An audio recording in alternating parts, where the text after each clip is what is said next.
ஓடத்தில் மூவர் அப்படிங்கிற தலைப்புல தான் இன்னைக்கு நம்ம பொன்னியின் செல்வனோட அடுத்த அத்தியாயம் பார்க்க போறோம். பொழுது புலர்ந்தது. கருநிற அழகியான இரவென்னும் தேவி உலகநாயகனை விட்டு பிரிய மனமே இன்றி பிரிந்து செல்ல நேர்ந்தது. நாயகனை தழுவியிருந்த அவளுடைய கரங்கள் லேசாக கலன்று விழுந்தன. வாழ்க்கையிலேயே கடைசியில முத்தம் கொடுப்பவளைப் போல் கொடுத்துவிட்டு இரவென்னும் தேவி இன்னும் தயங்கி நின்றாள். மாலையில் மறுபடியும் சந்திப்போம். 4 ஜாம நேரம்தானே இந்த பிரிவு, சந்தோஷமாக போய் வா என்றது உலகம். இரவு தயங்கி தயங்கி உலகத்தை திரும்பி திரும்பி பார்த்து கொண்டே போனது. உள்ளத்திலே அன்பில்லாத கள்ளக்காதலனை போல் இரவு பிரிந்து சென்றதும் உலகம் மகிழ்ச்சியால் சிரித்தது. ஆஹா, விடுதலை என்று 1000 பறவை இனங்கள் பாடி கழித்தன. மரங்களிலும் செடிகளிலும் மொட்டுக்கள் வெடித்து மலர்ந்தன. எங்கிருந்தோ வண்டுகள் மந்தை மந்தையாக வந்து இதழ் விரிந்த மலர்களை சூழ்ந்து கொண்டு இன்னிசை பாடி கழித்தன. விதவிதமான வர்ண சிறகுகள் உள்ள தட்டார பூச்சிகள் நாலா பக்கங்களிலும் ஆனந்த கூத்தாடின. கீழ்வானத்தில் பொன்னிறம் கண்டது. வானச் சுடர்கள் ஒவ்வொன்றாக ஒளிமங்கி மறைந்தன.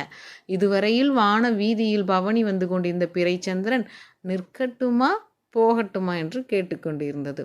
ஓடையில் படகு மெல்ல மெல்ல சென்று கொண்டிருந்தது. பட்சிகளின் கோஷ்டி கானத்தோட துடுப்பு தண்ணீரை தள்ளும் சலசல சப்தமும் பூங்குழலியின் செவிகளில் விழுந்தது. திடுக்கிட்டு கண் விழித்தாள். ஒரு கிளையில் வெடித்த 2 அழகிய நீல நிற மொட்டுக்கள் ஓரங்கே மலர்ந்தது போல் அவளுடைய கண்ணமைகள் திறந்தன.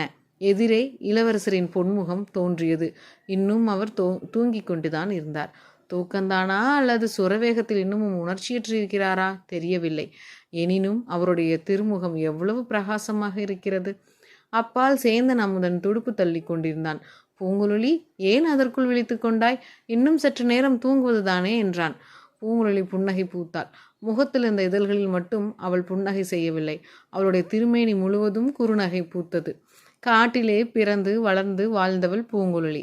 ஆயினும் பட்சிகளின் கானமும் வண்டுகளின் கீதமும் இவ்வளோ இனிமையாக இருக்குமா என்பது அவளுடைய செவிகளில் என்றைக்குமே தெரிந்ததில்லை. அத்தான், உதய ராகத்தில் ஒரு பாட்டு பாடு என்றாள் பூங்குழலி. நீ இருக்கும் இடத்தில் நான் வாயை திறப்பேனா? நீதான் பாடணும் என்றான் சேந்தன் அமுதன். ராத்திரி இருளிறந்த காட்டில் பாடினாயே. காரிய நிமித்தமாக பாடினேன். இப்போது நீ பாடு. எனக்கும் பாட வேண்டுமென்ற ஆசை இருக்கிறது. ஆனால் இளவரசருக்கு தொந்தரவாக இருக்கும் அல்லவா? எனக்கு தொந்தரவு ஒன்றும் இல்லை. 2 பேரும் சேர்ந்து பாடுங்கள் என்றார் அருள்மொழிவர்மர்.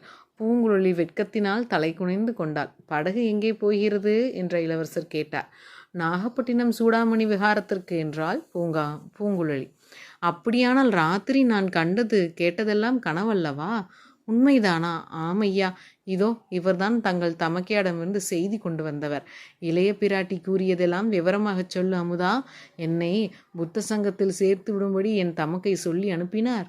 இதற்கு என்ன விடை சொல்வது என்று அமுதன் தயங்கிய போது குதிரையின் காலடி சத்தம் கேட்டது. பூங்குழலியும் சேந்தன் அமுதனும் திடுக்கிட்டார்கள்.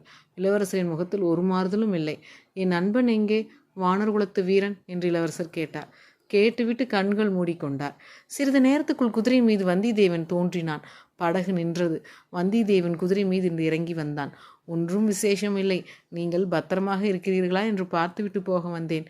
இனி அபாயம் ஒன்றுமில்லை என்றான் வந்தியத்தேவன். மந்திரவாதி என்றாள் பூங்குழலி. இந்த படகில் இளவரசர் இருக்கிறார் என்ற சந்தேகமே அவனுக்கு இல்லை. நான் கூறியதை அவன் அப்படியே நம்பிவிட்டான். அவனை பார்த்தாயா? பார்த்தேன். ஆனால் அவனுடைய பிசாசை பார்த்ததாக பயந்து பாசாங்கு செய்தேன்.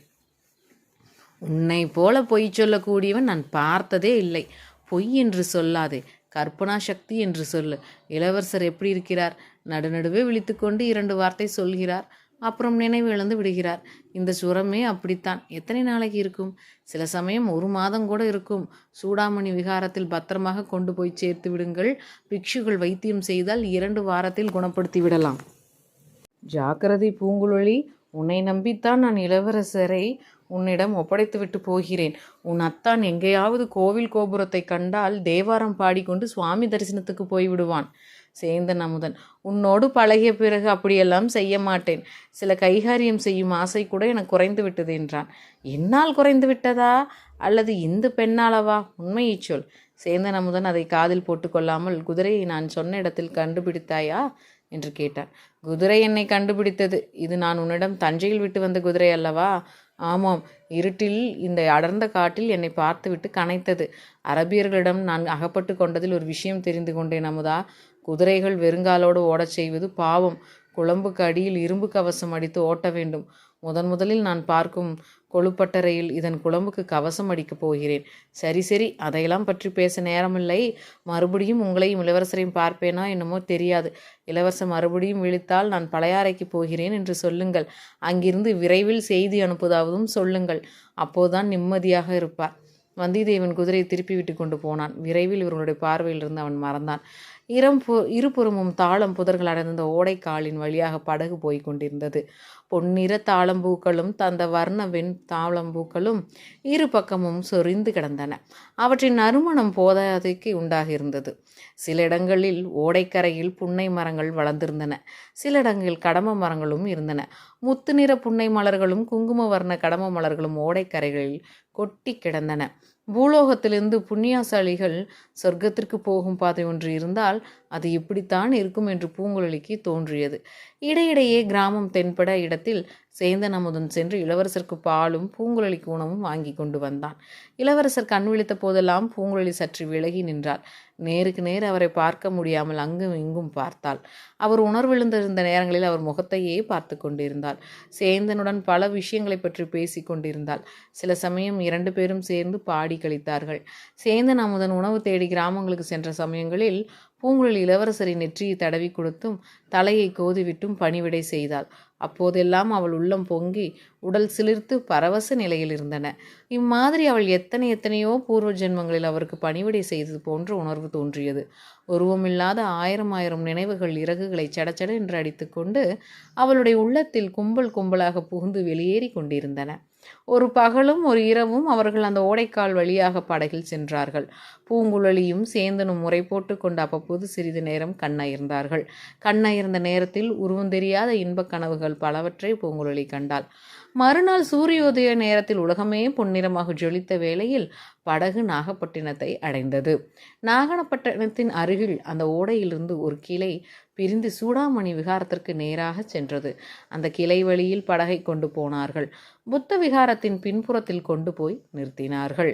அச்சமயம் அந்த புகழ்பெற்ற சூடாமணி விகாரத்தில் ஏதோ குழப்பம் நேர்ந்து கொண்டிருந்ததாக தோன்றியது.